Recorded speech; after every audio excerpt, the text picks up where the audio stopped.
CNN Philippines, magpapaalam na nga ba sa ere?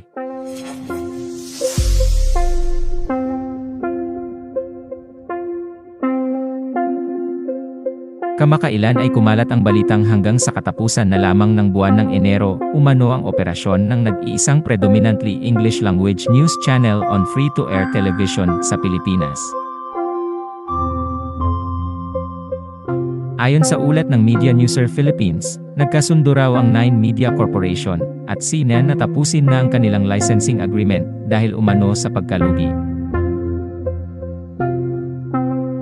Dapat ay sa katapusan pa ng taong 2024 magtatapos ang nasabing kontrata, pero hindi na raw kaya ng 9 Media Corporation na masustain ito. Ang 9 Media Corporation ang nagmamay-ari at nag-ooperate ng CNN Philippines. Nakasaad sa ulat ng Media Newser Philippines, the financial strain has been heightened by the lack of ad placement, adding to the overall difficulties for 9 Media in minimizing the losses. Ultimately, we were told, the best move is to shut down the network.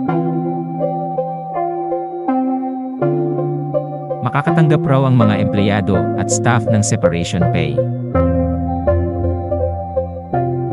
Ibinalita din ng Media Newser Philippines na nasabihan na rin daw ang top talents ng istasyon na sina Pinky Webb, Rico Hizon, at Pia Hontiveros na maaari na silang makipagnegosasyon sa ibang istasyon. Pansamantala ring ibabalik umano sa RPN9 ang istasyon. Samantala, ibinalita ng GMA News Online na may ilan umanong CNN Philippines personnel na nangangamba sa kanilang trabaho matapos lumabas ang ulat ng Media Newser Philippines.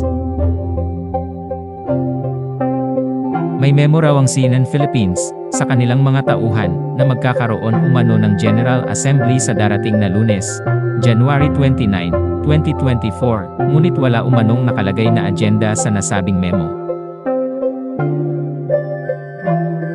Pero ayon sa ulat ng Manila Standard, alas 10 ng umaga ang nakalagay umano sa memo ng CNN Philippines para sa kanilang General Assembly at pirmado raw ito ng presidente ng istasyon na si Benjamin Ramos. Sa ngayon ay hindi pa naglalabas ng pahayag ang 9 Media Corporation kaugnay ng balitang ito. Salamat sa panonood. Huwag kalimutang mag-subscribe sa aming YouTube channel. I-like ang video na ito, at i-turn on ang notification bell.